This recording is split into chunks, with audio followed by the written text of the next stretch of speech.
Շնորհակալություն, պարոն Պողոսյան։ Հարցս վերաբերում է 2020 թվականի 44-օրյա պատերազմին, ինչու, որովհետև ես Հանրապետության գլխավոր դատախազին այդ հարցը տվեցի, այնպես էլ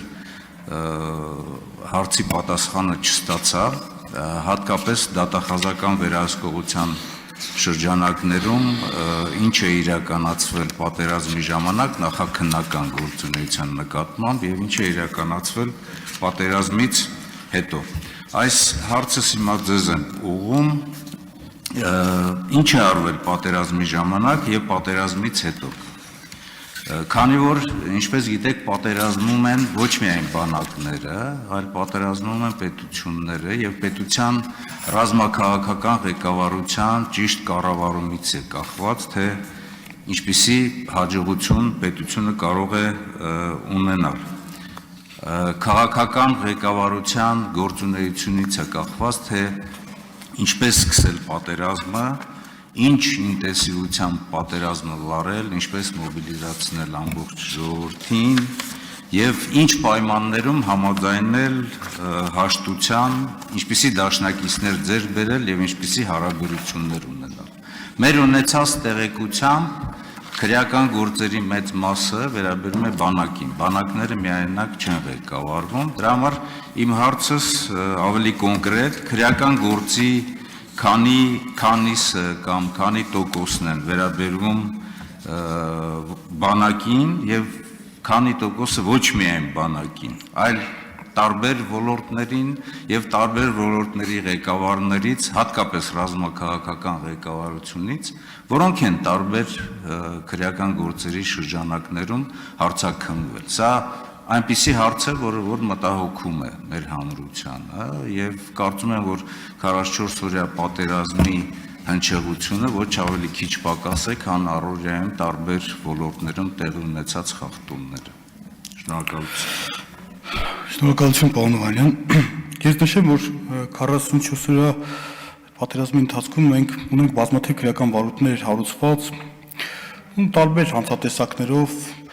սկսած անփութություն, պաշտոնական լիազորություններն անցնել, պաշտոնական դիրքը չարաշահել, դասալքության, բազմաթիվ հրաման չկատարել, բազմաթիվ հանցատեսակներով վարույթներ ունենք հարուցված եւ այդ վարույթները մենք հիմնականում բաժանել ենք մի քանի ուղղությունների,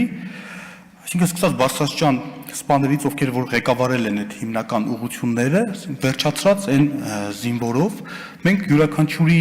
գործողությունները հետևանքի տեսանկյունից, վրահասման տեսանկյունից գնահատել ենք։ Դուք տեղյակ եք, որ մենք արդեն իսկ որոշակի քրեական վարույթներ ունենք, որ առանձին ուղղություններով Բարսաշճան սպաների եւ հրամանատարների կողմից կատարված հանցանքները առերևույթ մենք հաստատել ենք եւ հենց այդ անգործությունը կամ գործողությունն է ըստ մեր գնահատման բերեր տվյալ ուղղությամբ ձախողման կամ հարձակողական կամ պաշտպանողական ուղիղ մենք ունենք մեղադրանքներ, այս վերջերս նաև այս տարի մեղադրական եզրակացությամբ ուղարկեցինք նաև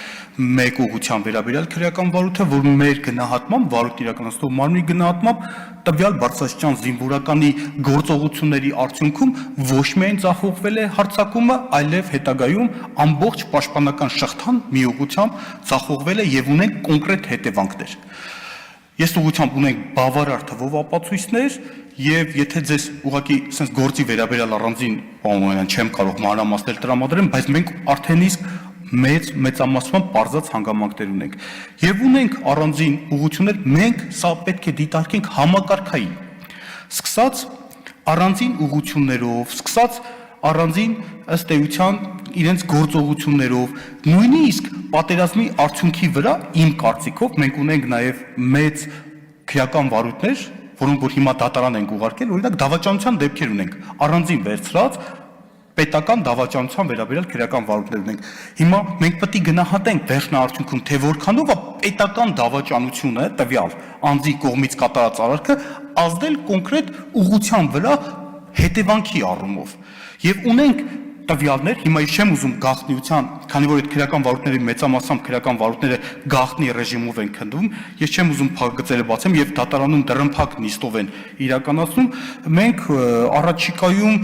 երբ որ արդեն օրինական ուժի մեջ մտած դատական ակտեր ունեն, հնարավորություն կստանանք նաեւ այս առումով գնահատել, թե որքանով են այդ անձանց գործողությունները նաեւ պատերազմի արդյունքի վրա ազդել։ Մենք գիտեք, որ իհարկե քրեական վարույթներ ունենք, որոնք որ վերաբերում են նախկինում ձեռբերված սպառազինության հետ կապված, այս առումով էլ քրեական վարույթներ ունենք։ Պարոն Օհանյան, դա բազմաշերտ հարցադրում է։ Ես հիմա անկեղծ պատրաստ չեմ հիմա կոնկրետ ձեզ հստակ ասեմ, թե օրինակ այս հրամանատարի կներեք ժամանակը սպառվել է։ Արձագանք։ Շնորհակալություն, պարոն Պողոսյան։ Ես հասկանում եմ, որ դուք նոր եք այդ պաշտոնի նշանակված եւ կարող է ամբողջությամբ չտիրապետեք, բայց հաշվի առնելով ձեր փորձը նաեւ դատաիրավական համակարգում գործունեության, պետք է տիրապետեիք եւ նաեւ իմ հարցի էությունը կայանում է նրանում, բացի բանակից։ Մեր իշխանության բոլոր թևերը, օրենսդիրը, գործադիրը եւ նաեւ դատական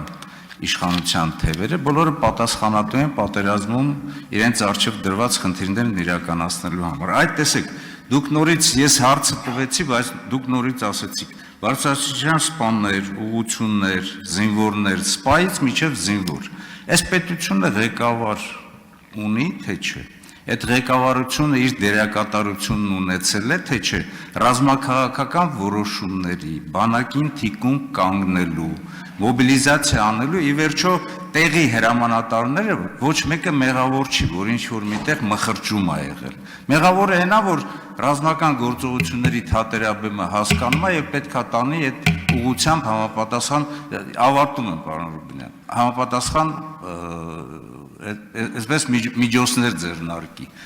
Միայն շեշտադրումը բանակի վրա անընդունելի է։ Օրինակ երկրի ղեկավարը Նիկոլ Փաշինյանը որևիցե մի գործով հարցակնա, թե չէ, առանց վիրավորելու, առանց որևիցե մի բան։ Երկրի ղեկավարն է ինքը եղել։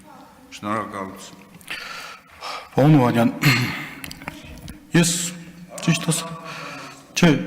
դուք քաղաքական հայտարարություններ եք անում, բայց ես մի հատ sense իրավիճակ ասեմ, դուք ասում եք ինչի եք օրինակ անդադ բարձրաստիճան սպաների, զինվորականների մասով, չէ։ Բայց երբ որ գործի անունը չմատնանշեմ, սուբյեկտը չմատնանշեմ, պարոն Օհանյան, երբ որ օրինակ, չգիտեմ, ստրատեգիական ինչ-որ դիրքի եւ այլի հետ կապված ունես համապատասխան բավարար միջոցներ, սպառազինություն, անձնակազմի թվաքանակ,